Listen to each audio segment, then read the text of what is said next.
Donc, une fois qu'on est inscrit, qu'on a activé notre compte, alors quand on clique sur « Connexion », comme on avait tantôt dans le coin, alors on arrive à cette page où on inscrit, si ce n'est pas déjà fait, si l'ordinateur n'a pas conservé en mémoire l'adresse courriel avec laquelle on s'est inscrit à notre compte, on inscrit notre mot de passe et on clique sur « Connexion ».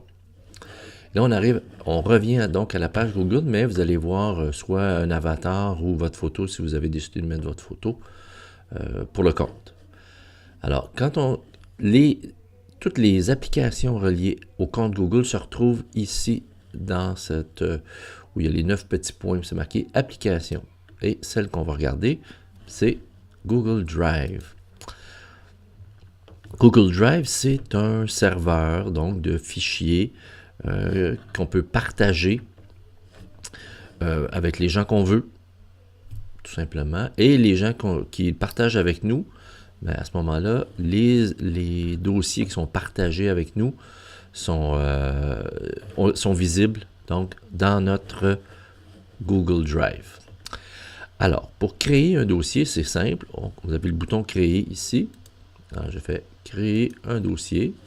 Et là, on me dit comment on veut l'appeler. Alors, on va l'appeler Web 2.0. Créer. J'aurais pu l'appeler classe. J'aurais pu l'appeler ce que je veux. Quand je clique une fois, je me retrouve à l'intérieur du dossier. Alors, si je veux créer un fichier, je vais aller dans Créer, Document. Vous voyez, il y a différents types de documents. Document texte, une présentation, style PowerPoint, feuille de calcul, style Excel, un formulaire pour faire des sondages ou un dessin. Alors, on a différents choix. Alors, disons que je vais faire un document texte. Ce qui est intéressant avec Google, c'est que quand on est plusieurs connectés et partagés, on peut intervenir à plusieurs sur le même document. Alors, ici, on va lui donner un titre. On commence à écrire quelque chose.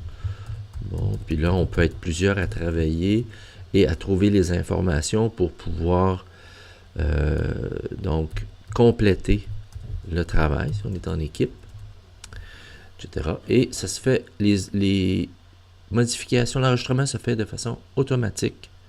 À chaque fois qu'on écrit, ça s'enregistre dans notre Google Drive. Ici, si on veut renommer, on va nommer ici. Donc, on va marquer travail Beethoven, par exemple. Alors, on va le corriger. OK. Alors, si je le ferme, je ferme ici l'onglet, je suis dans Firefox, je vais retrouver dans Web 2.0, vous voyez, il vient de changer. Donc, c'est mon travail qui a été complété, qui a été nommé, que j'ai créé dans mon dossier que j'ai créé Web 2.0 sur mon Drive.